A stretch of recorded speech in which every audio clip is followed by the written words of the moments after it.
So it seems like suddenly everybody's fighting about Uber, which is one of the most valuable venture-backed startups in the world.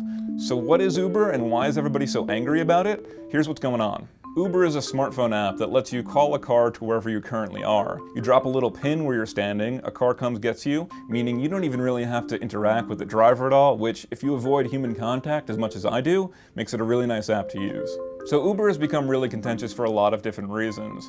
On one hand, when it enters a new city, it tends to get in there without any regard for local rules or regulations, and then once people really like the app, the company goes to the local city or the local municipality and says, okay, we've got a bunch of people using this, now let's figure out new rules to make it okay and make it legal and make it nice. Uber also tends to upset a lot of local incumbents, the local cab industries, when it comes to a new town. In New York, for instance, Mayor de Blasio's office suggested they might put a cap on the number of Uber cars in the city, suggesting it would help reduce congestion. Uber fought back on this really hard with radio ads, TV ads, and finally City Hall backtracked and said, all right, so we're going to conduct some studies and see how much congestion, if any, Uber is actually adding, and then they're going to go from there. Uber's become a really big talking point in the 2016 presidential elections as well.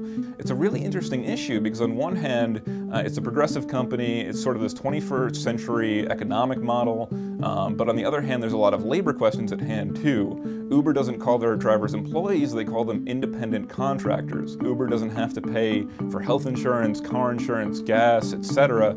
for their drivers. Now what Uber says is it's just connecting supply and demand, the supply of drivers who want to provide rides and get money for doing so, with the demand of people who want those rides. But on the other hand, as more people turn to these on-demand companies for employment, how do we make sure they have health insurance and the protections they deserve as workers and human beings? So is Uber actually evil?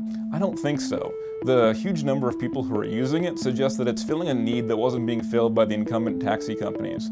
But on the other hand, the company is specifically working on driverless car technology. They want to replace all their drivers with robots. If I was an Uber driver, I would be freaked out right now because I don't want to be replaced by a robot. Maybe that's inevitable. Maybe a lot of people will have their jobs replaced by robots. But whatever happens in the future, for now, we need to make sure that workers have the right protections and the right guarantees that they deserve.